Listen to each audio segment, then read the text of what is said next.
going to discuss penguin eggs and a little history. I've been using penguin eggs for about maybe, well, off and on 6 years, I think, probably, about that. I quit using it in January 2025.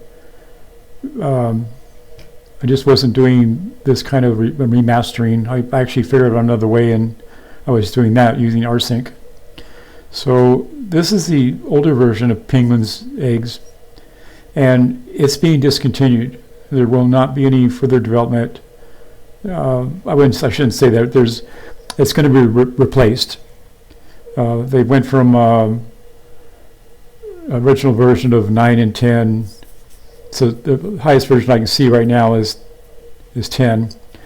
Allegedly there was a 17, but they went through version 18 all the way up to 25 and 26. They have a stable 25 and 26 now that's on their repository. So I'm using 10 penguin eggs, and the 25 and 26 requires Node. I have it installed on my system. I'll show you in a second. If I remember right, 9.69 to 19 to 24 didn't require Node, or if it did, it was very little of the Node system. I know it didn't download the whole Node because it's like 100 and some megabytes, and so somewhere between between 10 and 26, somewhere between there, they've required Node to a full Node, which is 100. Time you put other things on is 150, 160 megabytes, which is crazy, just to remaster on a Linux ISO when it can be done a lot more simpler than that. Okay, so the first thing you do is you download. You go to the Penguin Eggs repository, or you can go to penguins-eggs.net, and that'll set you over to the download in GitHub. And so there's the command. You would download it. You can see I have version 22 here for the node. You would download it to your computer, and of course this is version 10. The current version is 26-5 something. And this is how you install it on Debian System. It's a little different on Arch. So you do the dpkg-i and install it, and it installs. But they've had a problem with the repository, their PPA, personal repository for their dependencies for the egg system. So I had to write a whole strip that installed Node, npm Node, and Penguin Eggs 26. And if they're still having a problem with the repository, make a comment here, or go to my website. It'll be linked in the video, and leave me a comment or contact that you need a copy of the installer that bypasses the Penguin Eggs PPA. Okay, so after it's installed, the next thing you do is you make sure you have everything installed correctly. You have to have Node, which is the npm. You have to install npm, and that installs Node. And the thing is that when you install from the Debian repositories, it doesn't install 22. That's not the default. It installs 18. Well, unfortunately, you have to have 22 or higher of the node, or you can't run Penguin Eggs 26. You can run the 10 like I have right here that I'm installing it, but you can't run the 26. So that's an issue if their PPA is down. Again, if you have any issue, contact me. I'll give you the whole strip. So I'm running the Node 22, Penguin Eggs 10 on this one, and I'm running YAD GUI 14.1. Now, I'm not going to do anything with YAD GUI right now, but that's what I have installed here. And I also have the Genome Terminal. So after you verify everything's there, you go to sudo eggs -d, and what that does is it resets the theme and all the settings. It defaults the settings just in case for some reason there was something in the system that was built for 10 that shouldn't be there that caused a conflict. If you do the reset, that'll take out the configuration for Calamari if it was installed already, and then it also takes out now when you run the program, it'll set the calamari configuration. But what it mainly does is it takes out the themes. And so if there was an issue with testing or something, it clears it out, and it's less chances that you're going to have a problem with running eggs on your system. Yeah, okay. After you run the eggs dad-d, you have to run from a new install. You have to run the eggs calamari dash install, and this will install calamari. It's better to do it this way than to let eggs do it on its own when you run the produce. This is what I recommend. Then after you're done with that, you'll see over here, it'll say installer calamari is available basically. And which is sad is it doesn't tell you what version of eggs, of anything you would think they would put in here. It tells you it tells you what the passwords are, which that's not really cool, but for this demo I don't care because that's what the generic password is for anyways. And but it tells you the name I gave for the ISO, and then the base name I gave for the ISO is down here. And you can see where it says PE10. So I know by looking at this, my PE, my version of Penguin's eggs that I use to create this ISO is version 10. Okay, so the next thing you do is you decide if you're going to do a produce or a produce -- clone. The produce is without the clone.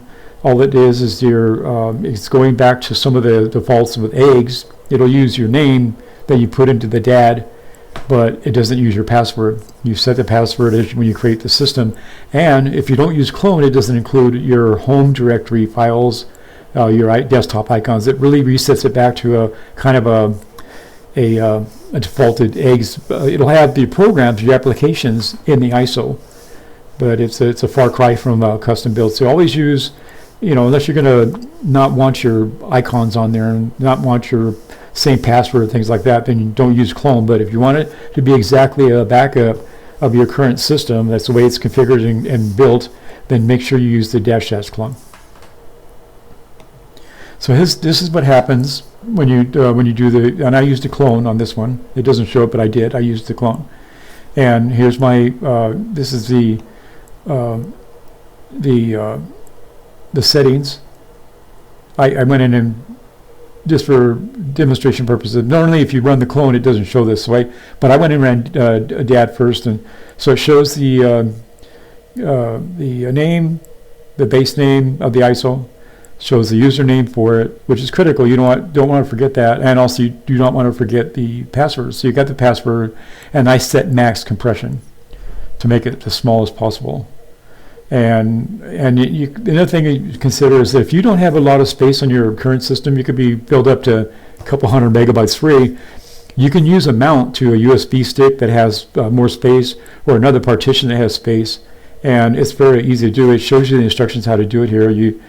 If you're going from an eggs, not created an eggs folder, home working directory, in your home eggs, if it's not done yet, then you create that directory. They don't show the -p. I guess, oh yeah, they do. It's right here, down here. So it'd be sudo, the sudo administration rights, and then make directory -p, and then that's the way I do it. And then you put home eggs, and then they're showing a .mount, which I don't do that. It's a little different. I guess they put the .mount down here and the .mount here, so that would work. But I always use the eggs, and then there's doing if you're doing an SSH connection, so you can do this remotely. You can actually send it to a server on the internet. You can use this SSH connection, and actually there's the IP address there. That's actually a private IP address, but you can do it to a local network drive. You can even send it to the internet too, which would be a long time, I guess, store that way. But so this is mainly for SSHing to a local network, which isn't required, that you can't do it that way.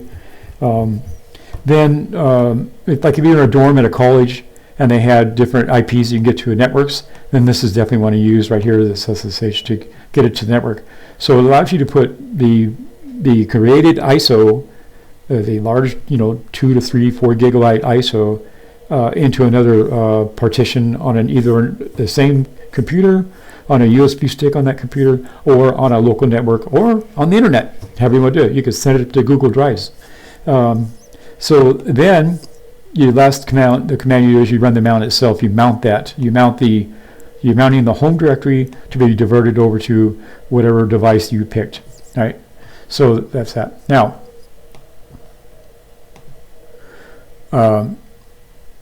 here's the process. I had 7.6 gigs used and 6.6 gigs available. This ISO, I think, turned out to be like 2.6 or 2.8 gigabytes. So that plenty of space. I don't need to mount an external partition or a drive to do it. So but it doesn't show it here, but when this is the second install I did. But on a brand new install with the Penguin eggs, it creates of course it creates the eggs folder a bit later. But what it does is it sets the configuration settings for Calamari. If they're not right, it'll correct those. It does a reset basically, which is unfortunate because I tried to do customization with version 6.9. Tried to do 9.6. I tried to do 9.6 customization for the Calamari, and eggs would reset it. So I had to write a script that detected when my custom work was put into Calamari, and as soon as eggs reset it, I reset it back, which is pretty tricky. So I was able to generate my own custom images. Well, I'm working later on. I'll tell you about. I'm working on a 7-step system where that's no longer an issue because you can actually customize Calamari with images, text, and a slideshow if you want to. So after it does the initial install, and it does builds the directory, and then it installs the dependencies from the internet through their PPA, if it's working, and hopefully it does. And then it does sets up the ch root. It actually takes a snapshot of your whole system. It doesn't take certain directories. There's like 5 or 6 directories that are created in Linux, Debian, or your system, whatever version of system you are, that's compatible with eggs. It doesn't take certain ones like the temporary folders that are created for the operating system to function properly. So it doesn't do those. But it does take a snapshot of your complete system and places it in ch root, and then it builds the squash file from that, and that's where these are. These files down here are the ones that are being taken from that ch root copy actually, and then it gets written to this file right here. It gets written to a file system.squashfs file. That's a compressed file, and I don't know if the compression he's using. XZ is the best compression. I don't see it there right now, but that's the best. He's using compression because it's a small file, going from 7.7 to 2.8 was 50%. That's not bad. So if you notice here, this .mnt right here, around it was version 9.6.19 that they switched to that .mnt. Before that, in older versions, say 18 and back, they didn't use the dot. Now the dot is a hidden folder, and if you don't view your hidden folders, and if you're in the terminal and you're just looking at the directory ls command, you don't see that. Why they hit I don't know, but I wanted to let you know because that's kind of key, because if you go searching for that and you may not see it. So at the newer version 10 and up, basically to 26 and all that, they use .mnt, right, as a hidden folder after the eggs folder. So it's home, eggs, and then .mnt, and after that, that's where you'll see the file system squash file, which that's not the normal place that file is stored. I believe. I think that's just for this the way this is created. I believe that's a little farther. It's like under live directory, but you can look at that. So this is the make squash file command right here, and it's right there. That's right. You can take that. You could do this outside of eggs by using that command, and by using another command down here called xorso, which is the actual ISO builder file, the builder for the ISO file. It doesn't write it to the USB, that builds the ISO. So then once it sets up the configuration for the Calamari, which doesn't have to be done until later on, but it is done here, and then it downloads the dependencies if it's a new install, and then it creates the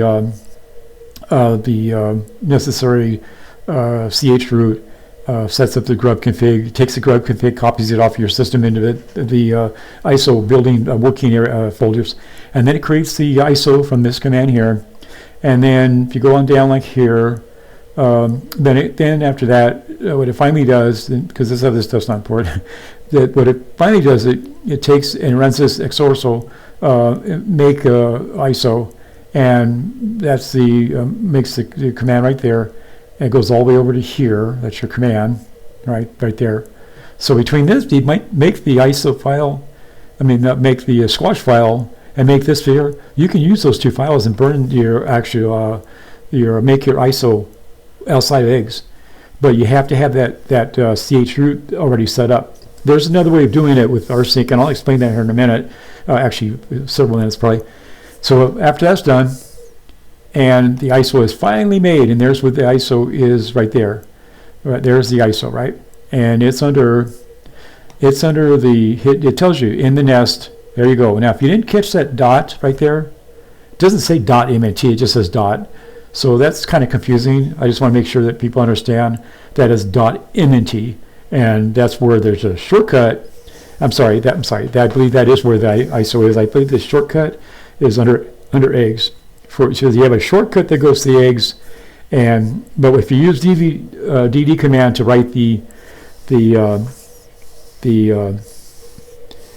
ISO to the USB stick, always go to the .mnt folder. Don't use the shortcuts. If there's something wrong with that link, that symlink from the shortcut to the file, it will cause problems with your burning. So always go to the .mnt folder where the actual this actual ISO file right here is. And so if you look if you do an ls-l and you're looking at the name, and there's a link, there's a greater than sign to the right, and usually a color too, and most terminals show you. That's the ISO link. That's the shortcut. That's the symlink. It's not the actual file. So you need to get into the .mnt folder and do the dd command from that file. So after that, you would run the dd command, which I don't show here. I can do it here in just a second. So what you do is you just go to I didn't set it up for you ahead of time. So you're going to go back here like this. And we're going to change to eggs. And then we're going to change to .mnt. There's your ISO right there. If this wasn't the ISO, see how if you look over here, if you see where there's nothing to the side of this, let's go back, and I'm going to go like this. Okay, see the little greater than sign, right? That is the shortcut. This right here is the shortcut to the ISO file, which is this one right here. So always go into the .mnt. Oops, let me do that again. MNT. Okay, there we go. There's the ISO. So then what I do to write it to a USB stick, well, let's see. Let me take out my current USB stick because I don't want to do anything with this particular one. I've got to let's see if I can go here. I'm gonna pause the video for a second.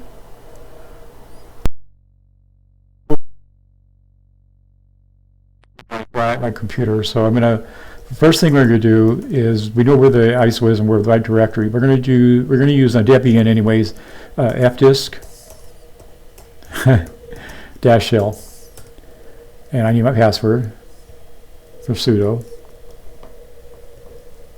Okay, so we have down here, we know that Debian is on the Debian system is device SDB. Okay, so what you do,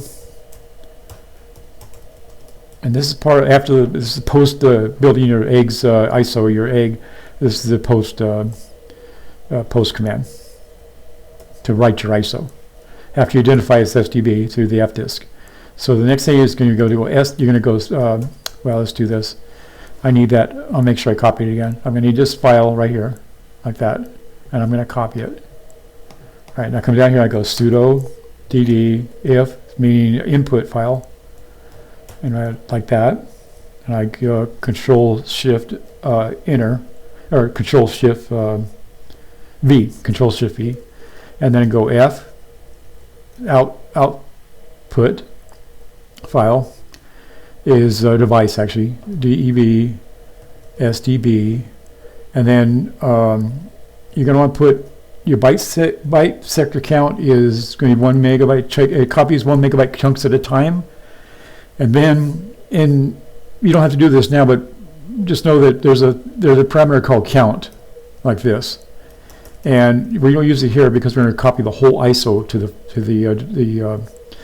USB stick. But if you want to copy only a certain part, like you're copying zeros to a 16 gigabyte USB stick, you can use byte sector 1 count equal 1000, and that'll give you 1 gigabyte if you want to purchase. Sometimes what happens is the file allocation table gets screwed up on the USB stick, and you can't get it to work properly, or you can't even get gparted to purge it out. You can use the device 0 on the input of the DD command, and then use count. So you can go BS equals 1 megabyte, or you can do 4 megabyte and go 500, and that gives you 2 gigabytes, or 250, and that gives you a gigabyte.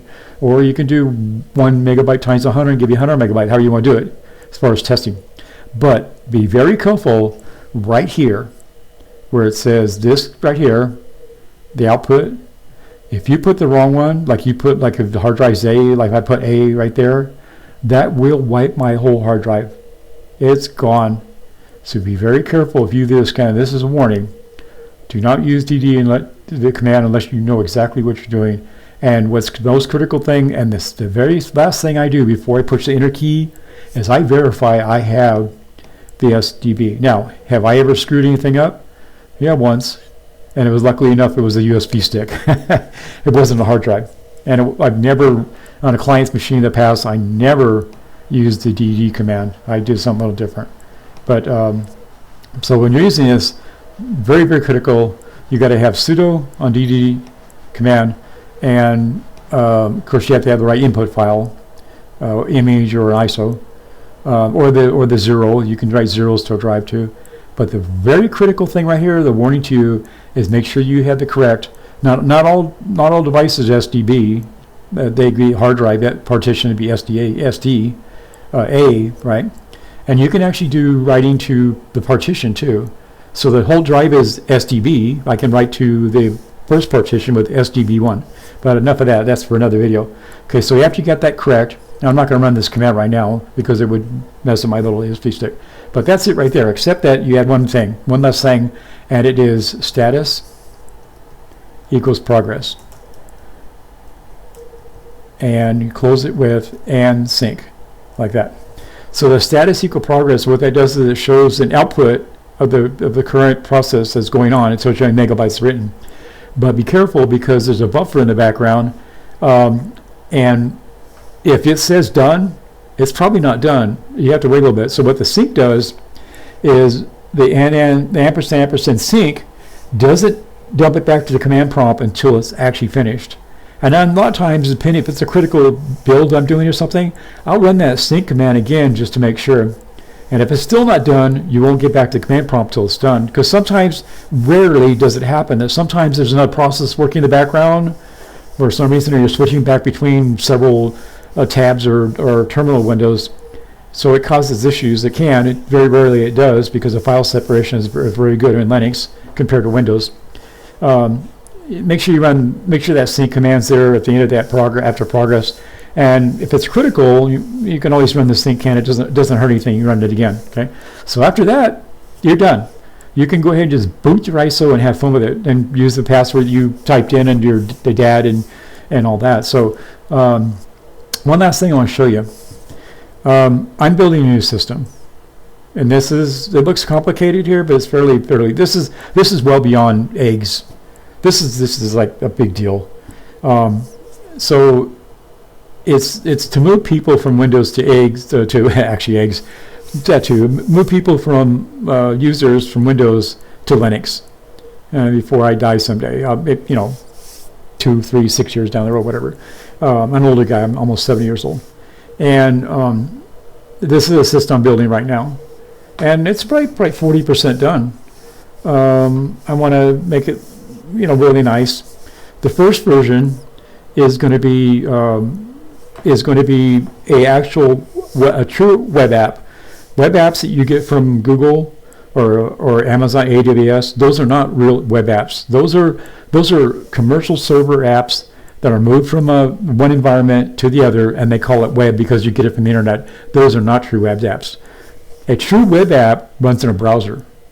And people are going to spoof this. Oh, think about it. What's the web? The web's a browser, right?